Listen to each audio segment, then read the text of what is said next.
পলিতে আসসালামু আলাইকুম। তুমি তো সকাল সকাল কোথায় যাচ্ছ? হাতে ব্যাগ চোখে যাস না? ওয়ালাইকুম আসসালাম। আরে বলো না ইমামি, আমি এখন কাকি কলেজে যাচ্ছি।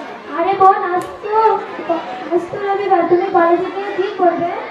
আরে ইমামি, আজ কলেজে আমাদের তো কি হয়েছে, আজ আমার বন্ধু বা বান্ধবীরা আসবে, সেইখানে গিয়ে খুব মজা হবে। নাউজুবিল্লাহ নাউজুবিল্লাহ, তুমি একজন মুসলিম ধর্মের মেয়ে হয়ে এসব কি বলছো?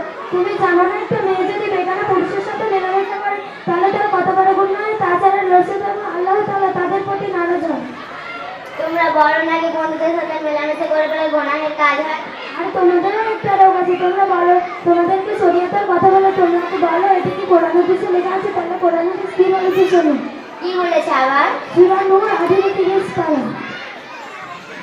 তো ইমামি, আমি এখন আসি, আমার বন্ধু বা বান্ধবীরা মনে হয় চলে এসেছে। আরে হ্যাঁ, তুমি কলেজে যাচ্ছ, যাও না তো। এরকম নির্লজ্জ বেয়াদবের মতো জামা কাপড় পরে কোথায় যাচ্ছ? কি ইমামি, তুমি আগে নির্লজ্জ বেয়াদব বললে কেন? তা বলবো না। তো ইমামি, তোমাকে আমি কিছু প্রশ্ন করতে চাই। কি প্রশ্ন? আরে ইমামি, তুমি জ্ঞান আর শিক্ষা কোথা থেকে পেয়েছো? কেন তুমি জানো না? আমাদের আব্দুল কালাম মেমোরিয়াল একাডেমির শিক্ষক বা শিক্ষিকার কাছ থেকে। আরে ইমামি, আপনাকে অনেক ধন্যবাদ, কারণ আপনার পথ থেকে খারাপ পথে ভালোবাসা আসার জন্য। আসসালামু আলাইকুম।